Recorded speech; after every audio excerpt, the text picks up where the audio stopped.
ราะว่าสะพอนกินผู้เดียวดิยันกินบ่เบิด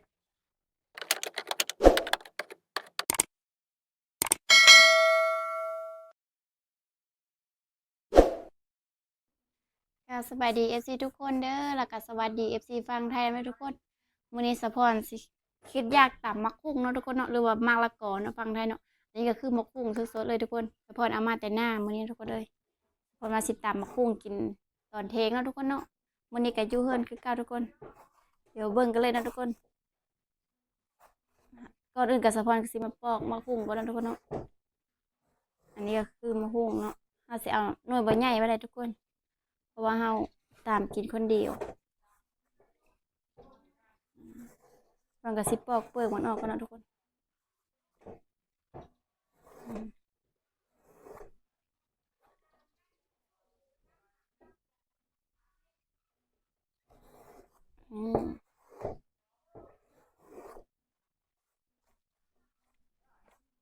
มะคุ้งเฮากับประมาณนี้นะทุกคน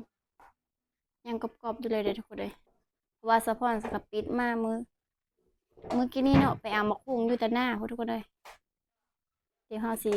ไปล้างแล้วไปจักเลยเนาะ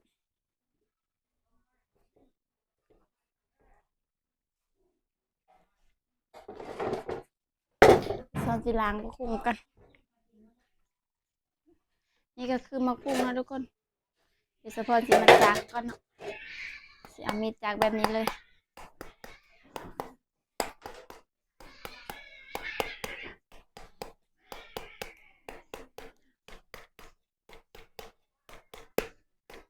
จักไปเรื่อยๆจนมันอันนั้นเป็นเส้นน้อยๆทุกคนแล้วเฮาก็สิซอยซับแบบนี้เลยทุกคนเลย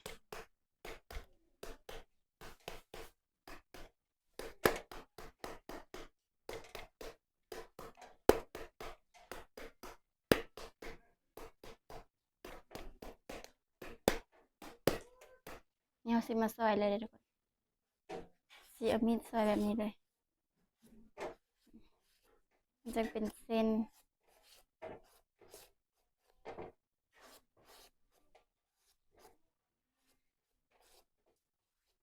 มะคุ้งกับพอดีตำทุกคนเลย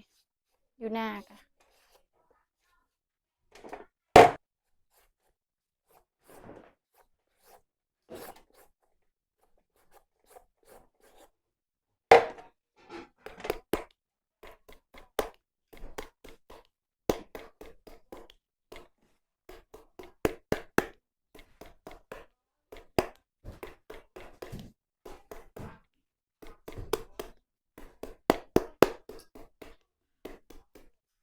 มื้อนี้ก็อากาศบ้านสะพอนก็ร้อนแล้วเด้อทุกคนเช้าหนาวแล้วร้อน2 มื้อ 3 มื้อเนี่ย4-5 มื้อหลังหนาวแท้หนาวว่ามามื้อนี้ก็ร้อนเลย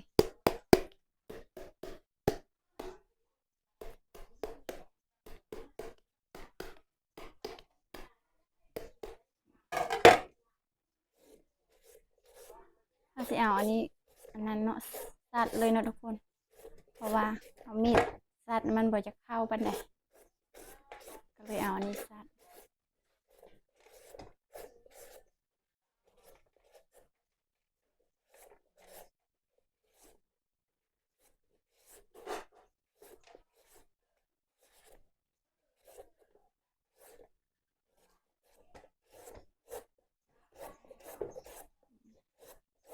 เฮาก็สิจักเอาตำประมาณนี้เนาะทุกคนถ้าตำหลายก็กินบ่เบิดตำพอดีกินสะพอนสิอันไปซื้อกินกับข้าวปุ้นเนาะทุกคนสะพอนซื้อข้าวปุ้นมากินครับ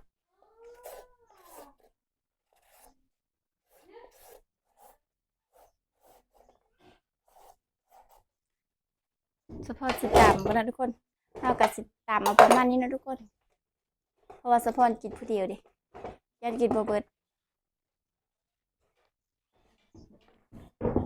เฮาสิมาตำแจ่วก็เนาะทุกคนมาปรุงกัน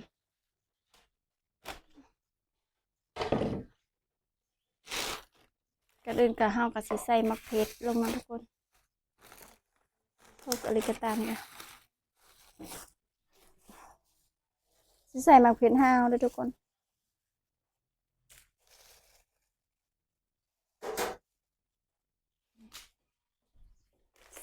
ให้มันเผ็ดๆเลยตำมะคุง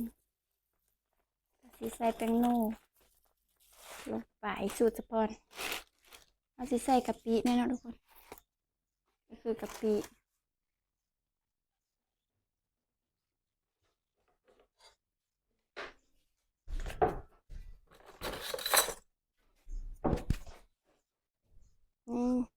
ทุกคนใส่กะปินะ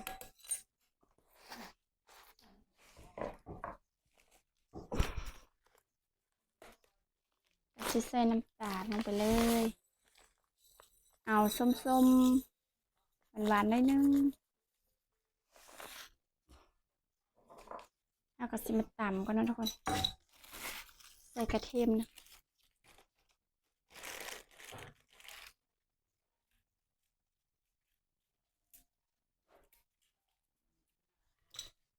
ตำเลยทุกคน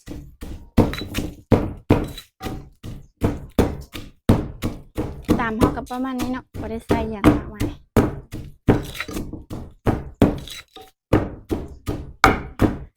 ตำให้มันเผ็ดแรกๆก่อน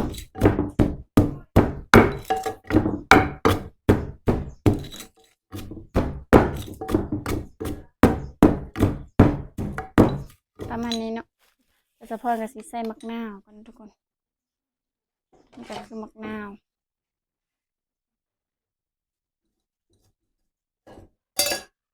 บีบลงไปเลยแบบส้มๆนั่นนะทุกคนใส่ทั้งเปลือกเลย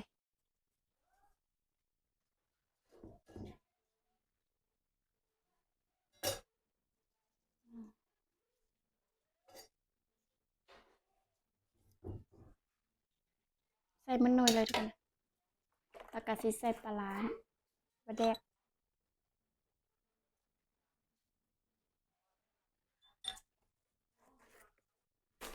เอาก็มาเขาเล่เขากันเสียดายแต่ผมมีมักเล่นเนาะทุกคนก็มีมักกอกเดี๋ยวพอเอามักกอกมาใส่กัน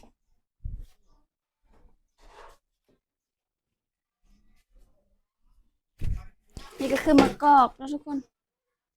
เก็บมาแต่ต้นเลยทุกคนสิใส่กันจักว่าส้มผดบิจักว่าใส่มักนาวจนหมดหน่วยละใส่มักกอกอีกอันนี้เลยเด้อทุกคน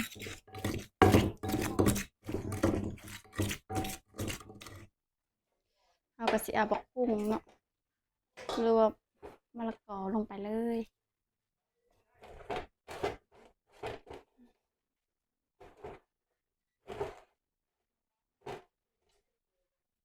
เอากระสิขลุ่นเข้ากันไปเลยทุกคนเป็นตะเพ็ดขนาดแดกสลัน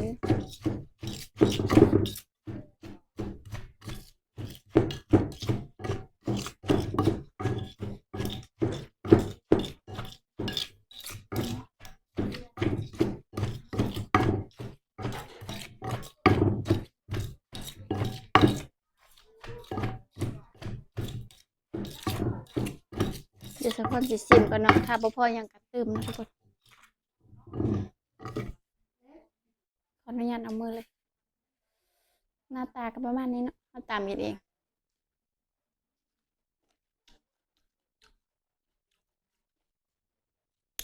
เปรี้ยวๆหน่อยนึงใส่ปลาแดกอีกก่อนจักหน่อย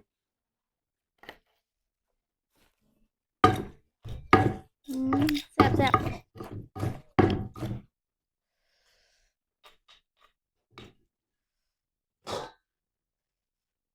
เดี๋ยวจะพอสิเทลงใส่กระโต๊ะนี้เลยเนาะนี่ทุกคนอันนี้ก็เป็นอันที่เสร็จเรียบร้อย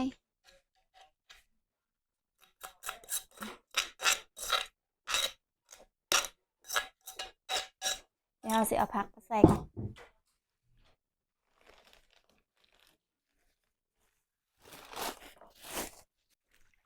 สะพอนมาล้างผักกินกับตับมะคุ้งกันนะทุกคนหลังจากเขาตับมะคุ้งแล้วก็มาล้างผักกันทุกคนเลยนี่ก็คือผักเขาเอามาจะหน้าแล้วทุกคนผักสลัดเนาะผักสลัดก็งามๆทุกคนเลยปิดมาใหม่ เห็นผักสลัดงามแล้วก็คิดอยากกินตำมะคุงแล้วมันนี่ก็เลยล้างผักกินกับตำมะคุงนี่มีผักโบผักหอมน้ำเนาะเอาสีกับตำมะคุงทุกคนก็มีผักบงกับมีงามไปเลยทุกคนเลยผักกระเซ็ดกับ2-3 อัน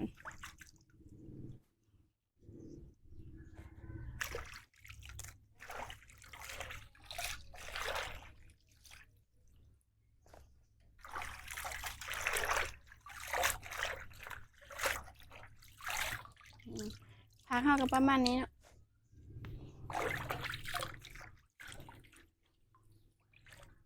ผักเถิมกับมีได้ทุกคนเดี๋ยวเฉพาะสิเอาไปเก็บตำมะคุงกันเด้อนี่คือผักกินกับเนาะทุกคนเฮาล้างทุกคนผักสลัดผักอย่างหลายผักโลมกันนะทุกคนแล้วก็มีข้าวปุ้นน้ำนะทุกคนอันนี้ก็คือข้าวปุ้นเนาะสะพอนซื้อมาโลนึงข้าวปุ้นหรือว่าขนมจีนเนาะอยู่ไทยก็จะนะทุกคนข้าวปุ้นเขาซื้ออยู่บ้านเนี่ยทุกคนเขาบีบขายคู่มือโลนึงกับประมาณ15,000กีบแต่ว่าตกเป็นเงินไทยก็ประมาณ10กว่าบาทเนี่ยทุกคนนี่เขาสิกินกับข้าวปุ้นแบบนี้เลยอาหารเทคสะพอนกับประมาณนี้นะทุกคนบรรณาเขากินตามแบบนี้นะทุกคนผมมีอย่างกินก็กินแบบนี้ก็แล้วไปเดี๋ยวเอาข้าวกันกินกับข้าวเหนียวทุกคนหรือว่ากินกับนมจีนก็ได้เนาะมาเด้อFCทุกคนกินข้าวปุ้นตำมะละกอหรือว่าตำมะคุงเนาะตอนเที่ยงขออนุญาตเอามือเลย กินแบบนี้เลยทุกคนพันใส่ข้าวปุ้นแบบนี้เลย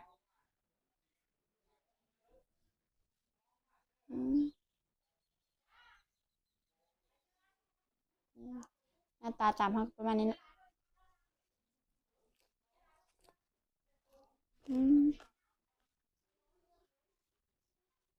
ใช่ทุกคน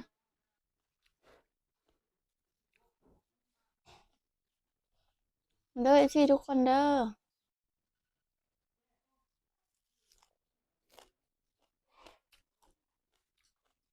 อันนี้คือผักเสริมรสชาติออกแบบเปรี้ยวๆหวานมาเกาะในน้อยนึงนะทุกคน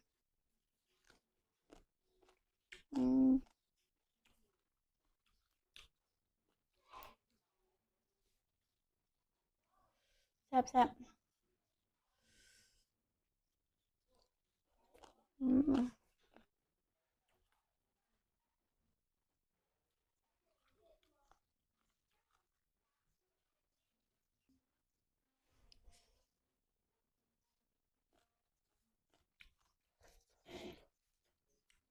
มันก็พัก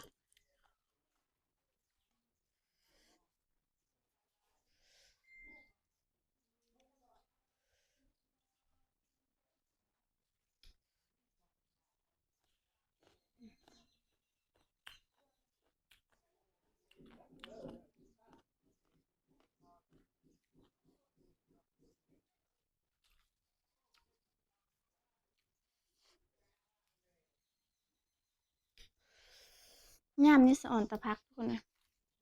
พักงาม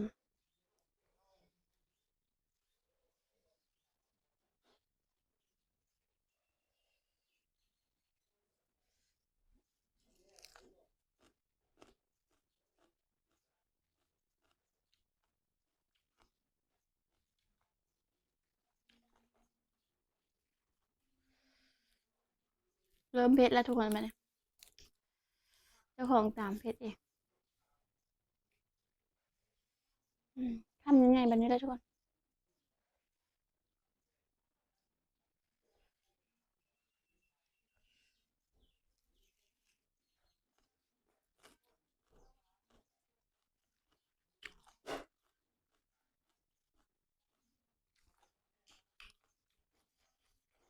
บางหอม